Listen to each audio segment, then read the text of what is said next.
ఈ క్రింది ఎమ్మెల్యే సూచనలు చదివి ఒక్క నిమిషం వీడియో చూసి అందరికీ షేర్ చేసి మార్పుకు ప్రతి కార్యకర్త కృషి చేయాలని, మీ ఇంట్లో ఎంత శుభ్రంగా ఉంచుకుంటారో మీ ఇంటి చుట్టూ అంతే శుభ్రంగా పెట్టుకోవాలని, మనం ఇంట్లో శుభ్రంగా ఉంచుకుని ఇంటి బయట బట్టలు ఉతికి గిన్నెలు కడిగి నీరు రోడ్లపైకి వదులుతున్నారు. అదే కాదా బురద, ఆ బురద నుంచి దోమలు వస్తాయి, ఆ దోమలు ఇంట్లోకి వస్తాయని కుడితే మనకే నష్టం. మీ ఇంట్లో నీట్గా పెట్టుకుంటూ మీ ఇంటి పరిసరాలు అంతే నీట్గా పెట్టుకుంటే ఊరు బాగుంటుంది. ఊరు బాగుంటే మీరందరూ బాగుంటారు. దీని మీద ప్రతి ఒక్కరూ మనలో మనమే బాగుండాలి. మన చుట్టుపక్కల శుభ్రతను పాటిస్తే రేపు మీ పిల్లలు కూడా ఇదే నేర్చుకుంటారు. దీనికి తల్లిదండ్రులే మార్పు తేవాలని చెప్పిన కమలాపురం శాసనసభ్యులు పుత్తా చైతన్యారెడ్డి.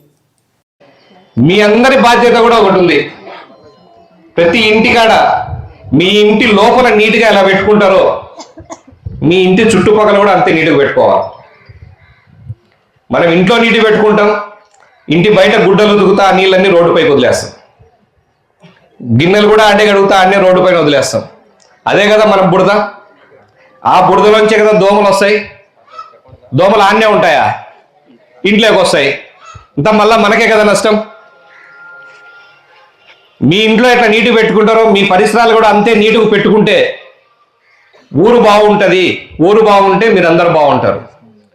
దీని మీద ప్రతి ఒక్కరు కూడా మనలో మనమే నా చుట్టుపక్కల బాగుండాలని అనుకోవాలని చెప్పి మిమ్మల్ని అందరినీ కోరుకుంటున్నాను. ఎందుకంటే ఈరోజు మీరు నీట్గా ఉండేది కాదు, మీ పిల్లలు వాళ్ళ భవిష్యత్ తరాలు కూడా నీట్గా ఎలా ఉండాలో మీరే చూపించాలా. వాడు చిన్నప్పుడు ఇట్లాంటి చోట్ల అలవాటు అయిపోతా పోయినాడు అనుకోండి, చిన్నపిల్లలు ఇలాగే ఉన్నారు, కుడితే ఇంతే కదా, మనం కూడా ఇడిచిపెట్టాలి అంతే. అది ఒక సిస్టమ్ అని అనుకుంటారు. మనం బాగా మాట్లాడాలా, పెద్దోళ్ళని గౌరవించాలా, వీళ్ళు తిట్టకూడదు, ఇవన్నీ మనం నేర్పిస్తున్నప్పుడు అవి కూడా మనం నేర్పియాలి కదా. అవి నేర్పియాలంటే ఏం చేయాలా? మనం చేసి చూపించాలా. ఆ బాధ్యత కూడా ప్రతి ఒక్కరి ఎవరింటి దగ్గర వాళ్ళు నీట్గా పెట్టుకోవాలా, ఎవరి చుట్టుపక్కల వాళ్ళు నీట్గా పెట్టుకోవాలా. దానికి పంచాయతీ వాళ్ళు, ఆఫీసర్లు అందరూ కూడా క్లీనింగ్ ప్రాసెస్కి ప్రక్రియకి హెల్ప్ చేయాలని చెప్పేసి అందరి కోఆర్డినేషన్ ఉండాలని చెప్పి మరొకసారి అందరికీ తెలియజేసుకుంటా ఉన్నాను.